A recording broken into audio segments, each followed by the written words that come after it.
সময়টা ছিল 2013 সালের 24 এপ্রিল সকাল 8:45। সাভারের বাসস্ট্যান্ডের পাশে থাকা 8তলা বিশিষ্ট এই ভবনটি ধুমড়ে মুচড়ে ভেঙে পড়ে।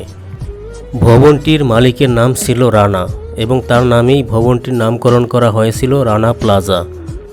আর এটা ছিল একটা বাণিজ্যিক ভবন। বাংলাদেশের ইতিহাসে অন্যতম একটি হৃদয় বিদারক ঘটনা। আর এই ভবনটির নিচে চাপা পড়ে 1134 জন মানুষ মারা গিয়েছিল। প্রায় 1 মাস ধরে উদ্ধার কাজ চলছিল। ভবনটির নিচে যারা চাপা পড়েছিলেন তাদের আত্মীয় স্বজন প্রতিদিনই তাদের ছবি নিয়ে এসে দাঁড়িয়ে থাকতেন শুধু তাদের লাশটা নিয়ে দাফন করার জন্য।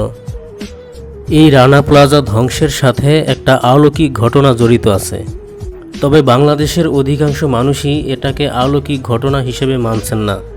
তারা বলছেন কোনো নির্দিষ্ট ব্যক্তি অথবা ব্যক্তিবর্গ তাদের কোনো নির্দিষ্ট উদ্দেশ্য হাসিলের জন্য একটা নাটক সাজিয়েছেন। ঘটনাটা এরকম ছিল যে 17 দিন পরে উদ্ধারকর্মীরা ধ্বংসস্তূপের ভিতর থেকে রেশমা নামের একটি মেয়েকে জীবিত উদ্ধার করে। বন্ধুরা, এটা কি বিশ্বাসযোগ্য? তবে বাংলাদেশের বেশিরভাগ মানুষই এটাকে সাজানো ঘটনা হিসেবে বিশ্বাস করেন। আর এই ঘটনাকে কেন্দ্র করে তখন পরিচালক নজরুল ইসলাম খান শুরু করেন রানা প্লাজা নামের একটি ছবি। ছবিতে রেশমার চরিত্রে দেখা যাবে পরীমণিকে এবং পরীমণির সাথে থাকছেন নায়ক সাইমন সাদিক। মূলত এই ছবিতে অভিনয়ের মাধ্যমেই পরীমণি বাংলাদেশে পরিচিতি পান। এই 10 বছর ধরে ছবিটি আটকে ছিল, কারণ সেন্সর বোর্ডে ছাড়পত্র পাননি। পরিচালক দাঁড়ে দাঁড়ে ঘুরেছেন এই ছবি নিয়ে, কিন্তু কোথাও পাশ করাতে পারেননি।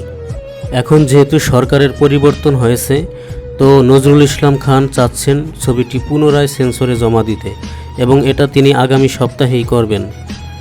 যদিও 10 বছর আগে সিনেমাটার জন্য দর্শক মহলে ভালো একটা সাড়া ছিল, কিন্তু 10 বছর পরে এসে 2024 সালে যদি সব কিছু ঠিকঠাক থাকে, সিনেমাটা যদি তিনি সিনেমা হলে মুক্তি দিতে পারেন, দর্শক কতটুকু গ্রহণ করবে সেটাই দেখার বিষয়।